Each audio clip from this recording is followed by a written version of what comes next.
UFC 206 is coming up. It's going to be on December 10th at the Air Canada Center in Toronto, Canada. Now, this fight card is headlined by Max Holloway versus Anthony Pettis, and this is for the UFC Interim Featherweight Championship. Now, it was originally supposed to be headlined by Daniel Cormier and Anthony Johnson. That was for the UFC Light Heavyweight Championship, but Daniel Cormier, he got injured and pulled out. But either way, this is going to be an awesome fight card, and I got some predictions for you. I'm going to go through the prelims really quick, and I'm going to go a little bit more in depth on the main card, but here's my picks for the fights. Alright, first up, we got a flyweight matchup, and it's Zach Makovsky. He's taking on Dustin Ortiz. I'm picking Zach Makovsky to win. Now we got a lightweight fight, and it's Jason Sago. He's taking on Rustam Khabilov. Picking Rustam Khabilov on that one. Another lightweight matchup is John Makdessi. He's taking on Lando Vannata. Taking Lando Vannata on that one. Now we got a bantamweight matchup, and it's Mitch Gagnon. He's taking on Matthew Lopez. I'm going to go with Mitch Gagnon. And now the only women's fight on this card, and it is a strawweight matchup, is Valérie Létourneau, and she is fighting Viviane Pereira. I'm picking Valérie Létourneau to win. Now back to the lightweight division, and we got Aubin-Mercier. He's taking on Drew Dober. I'm picking Aubin-Mercier to win this fight. Now we got a light heavyweight matchup, and Nikita Krylov is taking on Misha Cirkunov. I'm picking Nikita Krylov. And a welterweight matchup between Jordan Main versus newcomer Emil Meek. I'm going to go with Emil Meek in this fight. Now on to the main card. We got a middleweight matchup with Tim Kennedy versus Kelvin Gastelum. Now, Kelvin Gastelum, he originally started out as a middleweight. You know, he went on The Ultimate Fighter. He won the tournament as a middleweight. And immediately after, he decides to try and cut down to 170 and try his luck at welterweight.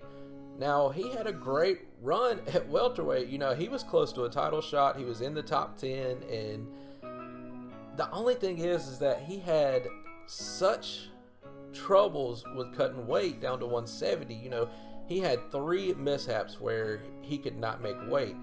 The last one was at UFC 205. You know, he was supposed to take on Donald Cerrone. Huge fight card, big opportunity for him. And he was so far off weight that he didn't even step on the scales. And Dana White, you know, it pissed him off. He said that was it. He's not going to let Kelvin Gastelum fight at welterweight again, and he's going to have to go back up to middleweight. And this is his first fight there back at middleweight. And Tim Kennedy, he's taken like a 2-year hiatus, so a lot of people say that there is a thing called ring rust, you know, so I don't know if that's going to be a factor, but Tim Kennedy, he was close to a title shot himself. You know, he was on a big win streak, and then he lost his last fight to Yoel Romero, and that was very controversial. A lot of people said that Tim Kennedy should have won, you know, because in the second round, Yoel Romero, he almost got TKO'd, and then he went back to his corner and he could not get off the stool, you know, so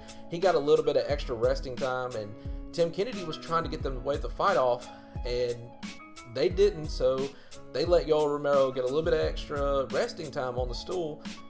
Yoel Romero comes out there and TKOs Tim Kennedy right after that, so it's very controversial. And right before that, like I said, he was on a winning streak, and one of those wins was to now middleweight king in Michael Bisping. So Tim Kennedy, he's up there. He's close to a title shot himself. You know, he's just got to get back on the winning track. And this is a great matchup. Both of these guys, their fighting style is very similar. That, you know, they're very tough. They got great wrestling. You know, good stand up. So this is a tough fight to pick, but I'm gonna pick Tim Kennedy. You know, I just don't think that a guy like Tim Kennedy, I don't think that this long layoff is gonna affect him really. So I expect him to win, and he's going to be close to a title shot. So, you know, I think he's going to win this. He might be 1 win away from a title shot in the middleweight division. Now we got a featherweight matchup, and it's Cub Swanson versus Do Ho Choi, the Korean Superboy. This is going to be a very entertaining fight. Both great stand-up fighters. So much fun to watch both of these guys. Now, Cub Swanson, he is a big-time veteran of the sport. In every fighting organization he's been in, he is always been at the top. You know, he's fought a who's who. You name him, he's fought him. his striking, man, it's so fun to watch. He's got excellent striking.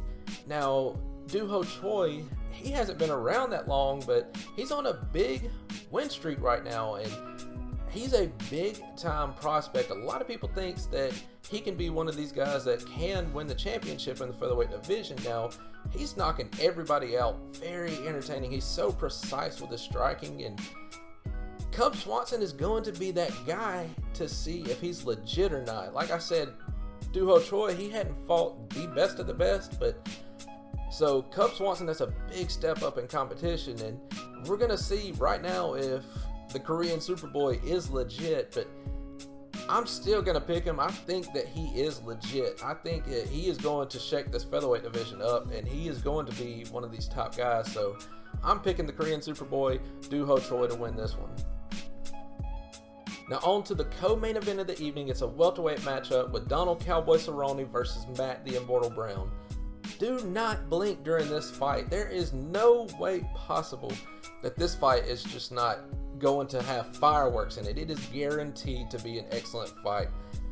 I'm thinking fight of the night, KO of the night. Something is happening in this fight.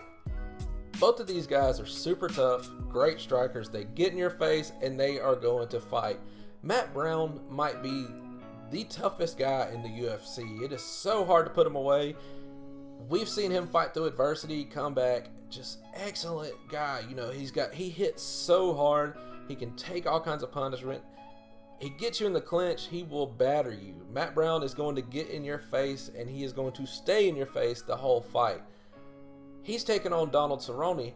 Now here recently, Donald Cerrone has jumped up from the lightweight division, and he moved to the welterweight division, and he has looked superb since he made that jump up a weight class. And, you know, he fought Rick Story, and that combination that he landed on Rick Story to put Rick Story away, it's been circling the internet. It's just so ridiculous, that combination that he landed. And he's looked so good at welterweight, and I'm going to pick Donald Cerrone to win this fight. You know, like I said, Matt Brown, he is so tough, and he's just going to be in your face. But Donald Cerrone, he is so precise. He's so technical in his strikes.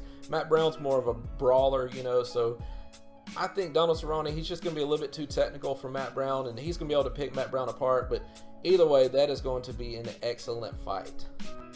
Now on to the main event of the evening. It is for the UFC Interim Featherweight Championship with Max Holloway versus Anthony Pettis. This featherweight division right now, it's in a mess. You know, Conor McGregor was the champion, and he was holding that division up for a while. You know, he was all fighting in other divisions, and Jose Aldo, he beat Frankie Edgar to win the interim championship. So they stripped Conor McGregor when he won the UFC lightweight championship. So they stripped him of the featherweight championship and promoted the interim champion Jose Aldo to featherweight champion. And now we got another interim fight in Max Holloway versus Anthony Pettis. The division's a mess right now, but now that Conor McGregor's not holding the division up anymore, you know, it's going to sort itself out, and there's some good fights in the featherweight division. So Max Holloway, he is on a 9-fight win streak. He hasn't lost since, it was years ago, to Conor McGregor, and he gave Conor McGregor one of Conor McGregor's best fights. So, and Max Holloway was very young when he fought him, and he has matured so much, and he has been on a tear.